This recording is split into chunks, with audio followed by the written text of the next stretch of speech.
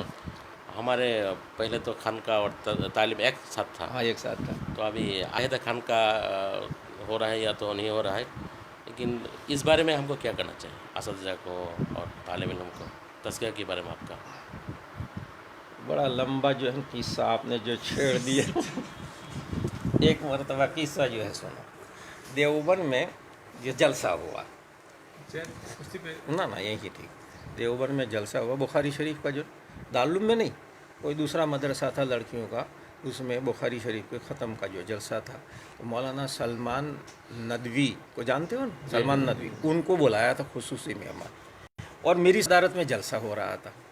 تو انہوں نے تقریر کے اندر یہ بات کہی کہ پہلے مدارس سے خاطر خواہ فائدہ جو حاصل ہوتا تھا اب نہیں ہوتا ہے. اس کی وجہ یہ ہے کہ پہلے لوگ تزکیہ کرتے تھے، تزکیہ کے بعد وہ پڑھنے کے لیے جو آتے تھے، تو اس لیے جو بھی فارغ ہوتا تھا وہ نیک متقی ہوتا تھا، اللہ والا جو ہوتا تھا. اب ہمارے یہاں معاملہ الٹا ہو گیا، پہلے تعلیم اور پھر اس کے بعد تزکیہ، تو اس لیے خاطر خواہ فائدہ جو حاصل نہیں ہوتا ہے. اور انہوں نے دلیل میں یہ پیش کیا کہ قرآن کریم میں تزکیہ کو تعلیم سے مقدم کیا ہے. وَالَّذِي بَعَثَ فِي الْأُمِّيِّينَ رَسُولًا مِّنْهُمْ يَتْلُو عَلَيْهِمْ آيَاتِهِ وَيُزَكِّيهِمْ وَيُعَلِّمُهُمُ الْكِتَابَ وَالْحِكْمَةَ. انہوں نے کہا کہ تزکیہ کو مقدم کیا ہے. تعلیم کتاب اور تعلیم حکمت یعنی تعلیم سنت سے پہلے تزکیہ ہونا چاہیے، پھر اس کے بعد تعلیم حاصل کریں گے تو خاطر خواہ فائدہ جو حاصل ہوگا. یہ انہوں نے تقریر کی. پھر اس کے بعد جب میری باری آئی تو میں نے کہا کہ ہمارے مہمان محترم معلوم ہوتا ہے کہ پورے حافظ نہیں ہیں. قرآن کریم میں یہ مضمون 4 جگہ جو آیا ہے، پہلے پارے کے اخیر میں، دوسرے پارے کے شروع میں، چوتھے پارے کے جو ہے وسط میں، اور سورہ جمعہ کے اندر آیا ہے. اور پہلے پارے میں تزکیہ کو مؤخر کیا ہے. حضرت ابراہیم کی جو دعا ہے نا، ربنا وبعث فیہم رسولا منہم یتلو علیہم آیاتہ ویعلمہم الکتاب والحکمۃ ویزکیہم، تزکیہ کو مؤخر کیا، تعلیمی کتاب کو مقدم کیا. اور 3 جگہ جو ہے تزکیہ کو مقدم کیا ہے. اور میں نے کہا اگر پہلے سے تزکیہ ہو جائے تو پھر تعلیم کی کوئی ضرورت ہی نہیں. قد افلح من تزکا، قرآن کریم نے جن کہہ دیا کہ جس کا تزکیہ ہو گیا وہ تو کامیاب ہو گیا. تو جس کا تزکیہ ہو گیا اب کیوں پڑھے گا؟ اور میں نے کہا تعلیم کے بغیر تزکیہ ہو نہیں سکتا، کیونکہ تزکیہ نام ہے رذائل سے اپنے آپ کو پاک کرنا اور فضائل سے اپنے آپ کو آراستہ کرنا. جب تک رذائل کا علم نہیں ہوگا انسان رذائل سے کیسے بچے گا؟ فضائل کا علم نہیں ہوگا فضائل کو کیسے حاصل کرے گا؟ اس لیے میں نے کہا تزکیہ بعد میں ہوگا، تعلیم کتاب اور تعلیم حکمت کے بعد ہی جو تزکیہ جو وہ ہوگا. اور قرآن کریم میں جو 3 جگہ مقدم کیا گیا ہے تزکیہ کو، اس لیے مقدم کیا گیا ہے کہ ہمارے تعلیم کی غرض ہونی چاہیے تزکیہ. تزکیہ کی نیت سے ہم پڑھیں گے، اپنے آپ کو سنوارنے کے لیے جو پڑھیں گے تو کامیابی جو ہوگی. پہلے لوگ آتے تھے اخلاص کے ساتھ اور تزکیہ کی نیت سے جو پڑھتے تھے، اس لیے خاطر خواہ فائدہ ہوتا تھا. اب تو ماں باپ نے بھیج دیا بچے کو، وہ پڑھ رہا ہے، اس کو معلوم ہی نہیں کہ کیوں پڑھ رہا ہے، تو نیت صحیح نہیں ہے. پہلے تزکیہ کی نیت سے لوگ پڑھتے تھے، اس لیے خاطر خواہ جو فائدہ ہوتا تھا. اب طلباء میں اکثر وہ ہے جن کے پیش نظر تزکیہ نہیں ہوتا ہے، جس کی وجہ سے خاطر خواہ فائدہ نہیں ہوتا ہے. تو دونوں چیزیں ساتھ ساتھ ہونی چاہیے، تعلیم اور تزکیہ جو ساتھ ساتھ جو چلنا چاہیے. طالب علم کے زمانے میں اگر وہ کسی بزرگ سے جو متعلق ہو جاتا ہے اور اپنے اصلاح کی فکر کرتا ہے تو انشاءاللہ اس کو کامیابی ملے گی، ورنہ کامیابی نہیں. ہم آخری ہے پیغام حق کی جو قرہ ہے ان کی بارے میں آپ کوئی اگر نصیحت کیا جائے، پیغام حق یہاں سے نکلا جاتا ہے اور دعوت اور فکریہ مجلہ ہے کہ قارئین کے لیے آپ کی کوئی نصیحت اگر آپ کے رسالے کا نام ہے پیغام حق، جس میں ہوتا ہے کہ آپ حق کا پیغام لوگوں کو پہنچا رہے ہیں اور جو حق کو قبول کرے گا وہی کامیاب جو ہوگا. اس لیے میں قارئین سے درخواست کرتا ہوں کہ وہ پیغام حق کا جو ہے مطالعہ کریں اور اپنے آپ کو بنانے کی فکر کریں، اپنی دنیا کو بھی بنائیں اور اپنی آخرت کو بھی بنائیں. حضرت اب جہاں ہے یہاں تو مرکزی مسجد ہے اور مرکزی مدرسے بھی ہے. یہاں کا جو ہمارا شیخ ہے شیخ عبدالحق،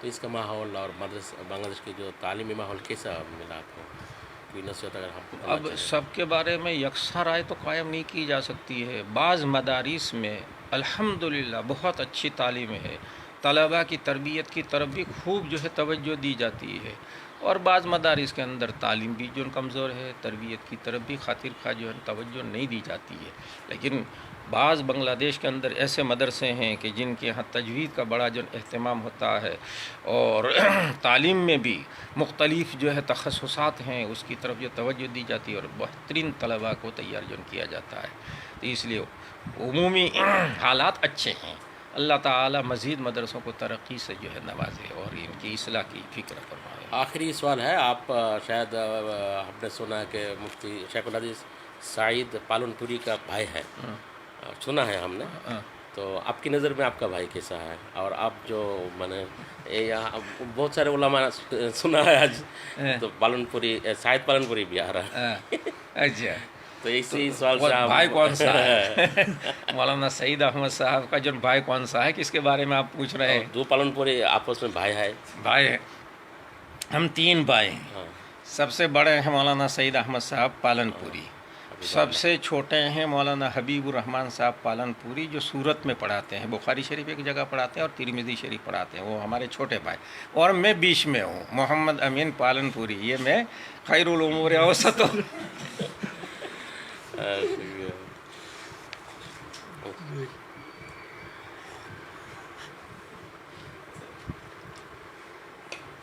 میں ایک اپنا لطیفہ سناؤں.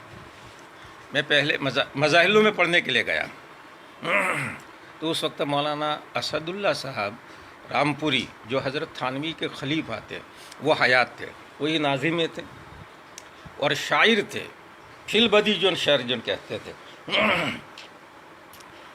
ان کے زمانے میں ایک عیسائی آیا اور اس نے چیلنج جو ہے دیا، اس نے چیلنج دیا کہ تمہارے علماء میں سے کوئی ہو تو میرے مقابلے میں مناظرے کے لیے پیش کرے، اور مناظرہ ہوگا حضرت عیسیٰ علیہ السلام کی فضیلت پر.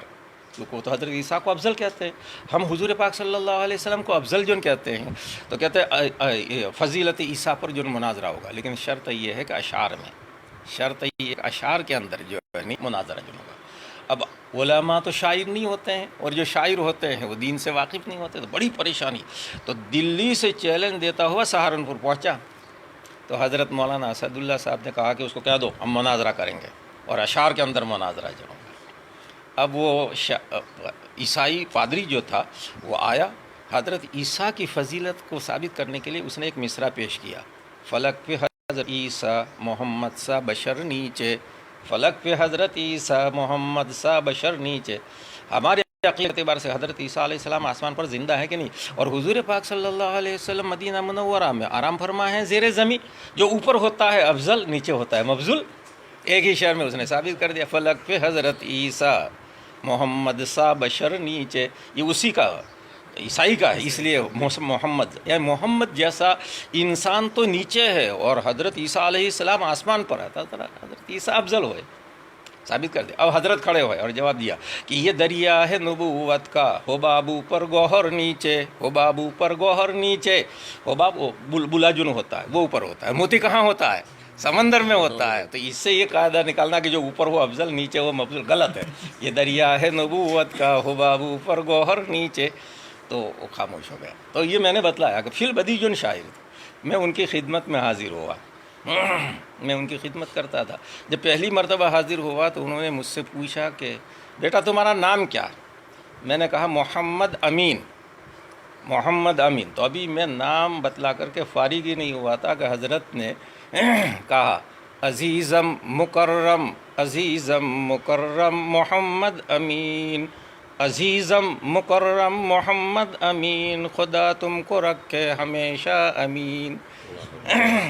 یہ حضرت نے میرے حق میں جو ہے شعر جو کہا تھا.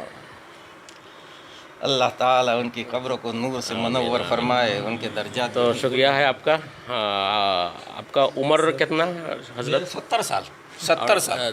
داؤن نے کتنے سال پہلے آپ دارالعلوم میں؟ جی میں 1401 میں دارالعلوم میں آیا، یہ 41واں سال شروع ہو گیا. 1401 میں دارالعلوم میں مدرس ہو کر کے جو ہے پڑھا بھی تو وہاں میں نے پڑھا وہاں تقریباً 10 سال تک میں نے دارالعلوم میں پڑھا، اور میں 73 میں 1973 میں فارغ ہوا، پھر 74 میں تکمیل ادب کیا، 75 کے اندر دارالفتہ جوائن کیا، پھر 6 سال تک میں نے گجرات میں پڑھایا، اور 81 میں پھر میں دارالعلوم میں مدرس ہو کر کے آیا، یعنی 1981، اور ادھر جو ہے 1401 سے میں دارالعلوم میں مدرس ہوں۔ شکریہ۔ ہم پیغام حق کی طرف سے جامعہ دارالعلوم دیوبند کی استاد حدیث اور دارالعلوم فتوی دارالعلوم کی مرتب حضرت مولانا محمد امین پالنپور کے ساتھ بات چیت کیا، انٹرویو لیا، بہت شکریہ ہے۔ ہم اس کو ترجمہ کریں گے انشاءاللہ، پیغام حق بھی انشاءاللہ آئندہ سب میں نشر کیا جائے گا۔ بہت شکریہ آپ کا۔ آرام کرنے کی